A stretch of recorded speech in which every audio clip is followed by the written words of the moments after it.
Salut amis d'Internet. Alors que nous continuons à faire la chronique des très étranges événements de 2020, je commence à me demander, si nous vivions sous une tyrannie, la majorité des Américains le réaliseraient-ils ? En aurions-nous conscience et le saurions-nous chaque jour, ou la tyrannie nous serait-elle présentée comme bénéfique pour le plus grand bien ? Si notre société vacillait à la limite de la tyrannie, attendant juste un coup de pouce, est-ce que l'un d'entre nous remarquerait que cela arrive ? La définition de la tyrannie est un pouvoir oppresseur, spécialement exercé par le gouvernement. Le tyran est une personne qui exerce son pouvoir ou son contrôle de manière cruelle, déraisonnable ou arbitraire. Au lycée, la plupart d'entre nous ont lu 1984 de George Orwell, un roman dystopique qui décrit les dangers d'un État tyrannique et totalitaire exerçant sa force sur les gens, et les 3 slogans du parti au pouvoir sont « La guerre, c'est la paix »,« La liberté, c'est l'esclavage », l'ignorance, c'est la force. Mais Orwell décrit la société sous des règles oppressives dans lesquelles tout ce que l'État fait semble normal pour les gens. La première phrase du livre étant « C'était une journée d'avril froide et claire, les horloges sonnaient 13 heures ». Orwell travaillait pour une société de radiodiffusion britannique, autrement connue sous le nom de BBC, pendant la Seconde Guerre mondiale, et il détestait ça. Il détestait la BBC, la décrivant à mi-chemin entre une école de filles et un asile de lunatiques. C'est à travers cette expérience qu'Orwell crée un nouveau lexique politique tout au long de l'écriture de son roman 1984. Nous avertissant sur la novlangue, nous montrant que les mots peuvent être utilisés et abusés afin d'obtenir le pouvoir et que les crimes de pensée sont des pensées qui vont à l'encontre du parti et qui sont bien sûr considérées comme illégales. Il avait une connaissance de première main des rouages de l'un des plus grands organes de propagande. Et même si son travail a été publié en 1949, il nous prévenait déjà des écrans ou des appareils de surveillance qui reçoivent et transmettent simultanément, qui peuvent tout voir et entendre chaque murmure. Ça vous semble familier ? Siri ? Ça vous dit quelque chose ? Alexa ? Il est populaire de dire que le roman d'Orwell n'était pas un travail de fiction, mais un travail de prophétie politique. Mais est-ce ce qui se passe maintenant ? Ce que nous avons vu cette année et les années précédentes, l'accomplissement de la prophétie d'Orwell, un monde où tout le monde applaudirait leur propre emprisonnement ? Les États-Unis ont presque été en guerre toute ma vie. Propagande, surveillance et guerre perpétuelle sont la norme. Marcher dans la foule et questionner les gens sur l'Afghanistan. Et la plupart ne sauront pas que les troupes américaines y sont encore, dans le cimetière des empires. Nous avons essayé de partir cette année, mais la représentante Liz Cheney, fille du vice-président Dick Cheney, a décidé d'aller contre le retrait des troupes. Merveilleux! Pensez-vous que c'est parce que Liz Cheney et sa famille ont investi dans la guerre perpétuelle? Avec leurs intimes connexions à Halliburton, où Dick Cheney a servi en tant que PDG de 1995 à 2000, Halliburton est un entrepreneur gouvernemental et une société de services pétroliers qui a démarré grâce à l'aide de la Bain & Company, présidée par l'ancien candidat à la présidence et sénateur Mitt Romney. Depuis le début des années 2000, Halliburton a été récompensé de milliards de dollars seulement en contrat avec l'Afghanistan. Mais les médias nous disent que les troupes américaines sont en Afghanistan pour libérer les gens, tuer les terroristes et promouvoir la liberté, et non remplir les poches des entrepreneurs gouvernementaux et de corporations.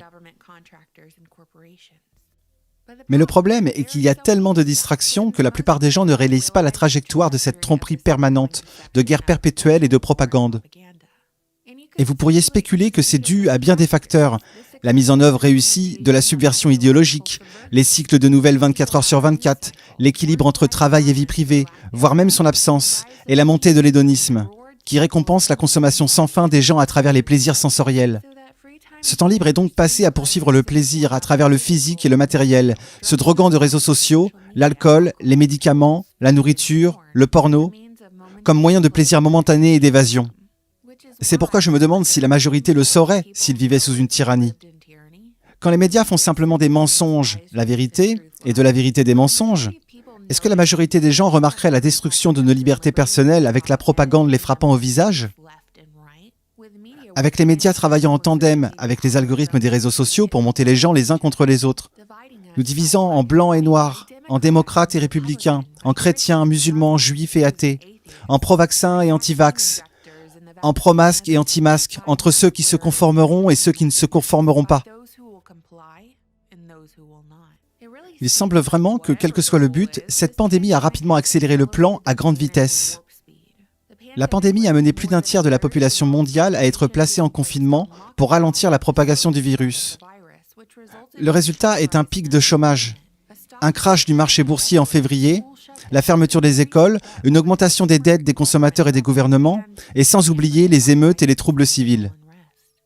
Ce qui a commencé comme promesse du gouvernement d'un confinement qui ne durerait juste quelques semaines pour ralentir la propagation du virus et alléger le stress dans les hôpitaux, a duré des mois. Bien sûr, le plan de relance du gouvernement était un plan de sauvetage avec un prix s'élevant à 2 trillions, accordant des assistances financières d'urgence aux gens et aux entreprises. En gros, chaque individu moyen a reçu 1 200 $ et 500 $ par enfant déclaré dépendant. Ceux qui devaient se déclarer sans emploi ont également reçu un coup de pouce fédéral de 600 $ par semaine. Ce qu'ils ne vous ont pas dit, c'est que le plan de relance a accordé 135 milliards de dollars en avantages fiscaux aux millionnaires avec de gros sauvetages financiers. Les gens les plus riches du monde ont vu leur valeur nette augmenter de plus de 50% depuis le début de la pandémie. Cela a fondamentalement été le plus gros transfert de richesse, le plus grand cambriolage qui se soit passé pendant que le gouvernement nous disait de rester à la maison et d'obéir. Maintenant, c'est là que ça s'améliore. Et j'entends par là s'empirer. Tout juste sorti de la presse ce matin, les paiements de millions d'Américains sans emploi vont soudainement diminuer si le Congrès ne trouve pas de solution la semaine prochaine pour augmenter les 600 $ par semaine d'allocation. Nous devons donc compter sur le Congrès pour trouver une solution au problème qu'ils ont eux-mêmes fabriqué en arrêtant l'économie. Aujourd'hui, nous sommes le vendredi 17 juillet. Les allocations chômage et littéralement la semaine prochaine et les 2 semaines, pour aplatir la courbe, sont passées il y a des mois. Le virus ne fait qu'empirer avec les chiffres propagés dans la peur. Les masques ont été rendus obligatoires dans beaucoup d'États avec des revendeurs comme Walmart, Kohl's, Publix, Kroger, les rendant obligatoires dans leurs magasins. Personnellement, ce que je vois de mon côté, ce sont de longues files d'attente autour des centres de tests mobiles. Plus d'agitation envers ceux qui ne portent pas de masque en public. En général, une attitude de conformité ou se voir refuser un service. Et vous feriez mieux de ne pas faire d'histoire, sinon quelqu'un vous enregistrera et vous mettra sur Internet pour que vous et votre famille soient identifiés publiquement, en flagrant délit de colère envoyé à votre employeur avec l'espoir qu'il vous virera pour votre insolence. Comme l'année scolaire commence à la fin de l'été et que la plupart des écoles pratiquent l'enseignement à distance comme leur méthode d'enseignement favorite pendant le confinement, et vu que la peur du virus persiste, que sont supposés faire les parents avec leurs enfants à la maison toute la journée ? Avec un enfant plus âgé, ce n'est peut-être pas un gros problème, mais pour les parents d'enfants en bas âge, comment les parents vont-ils s'en sortir quand les deux doivent travailler pour payer les factures ? Clairement, vous ne pouvez pas juste laisser un petit de primaire à la maison toute la journée. Quelqu'un va devoir quitter son travail. Vous savez que je défends beaucoup l'école à la maison et les mamans qui restent à la maison avec leur bébé, mais cela devrait être leur liberté de choisir pour eux-mêmes et leur famille. Je vois qu'il grave dans le marbre l'élimination de la classe moyenne. L'augmentation du nombre de chômeurs développera une plus grande dépendance à l'égard du gouvernement pour payer les besoins financiers. Et pour recevoir ces allocations, que devrez-vous faire ?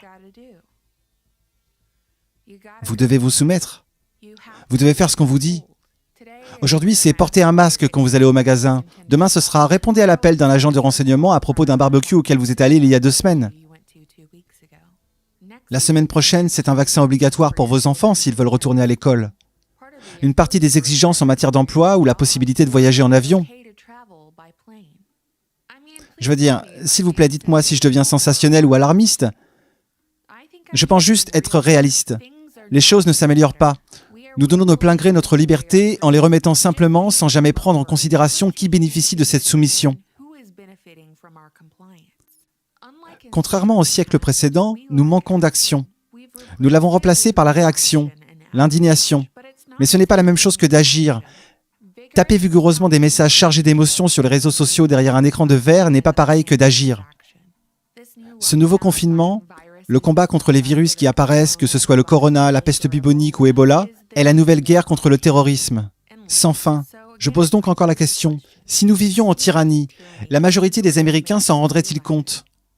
Et qu'en est-il de la prochaine génération qui y est née ? Se rendront-ils compte de ce qu'ils ont perdu ? Ce doublage a été grandement facilité grâce à la chaîne Jeanne Traduction. Courez dès maintenant vous y abonner car nous avons besoin des traducteurs. Ils sont à la base du doublage, pas de doublage sans traduction. Depuis que j'ai commencé ma chaîne, c'était en avril dernier, j'ai vu apparaître plusieurs chaînes de sous-titrage et j'en suis ravi. Alors maintenant, si vous avez du temps, si vous avez le matériel, c'est-à-dire un PC et un micro, vous pouvez vous aussi faire du doublage. Faites-le bien et je vous aiderai. Je parlerai de vous et je vous apporterai de l'audience. Fils de pangolin, c'est bien, mais moi, je veux voir 17 chaînes comme la mienne. Le meilleur avec les chaînes de sous-titrage, c'est que vous n'avez même pas besoin de parler ou de comprendre parfaitement l'anglais pour faire du doublage.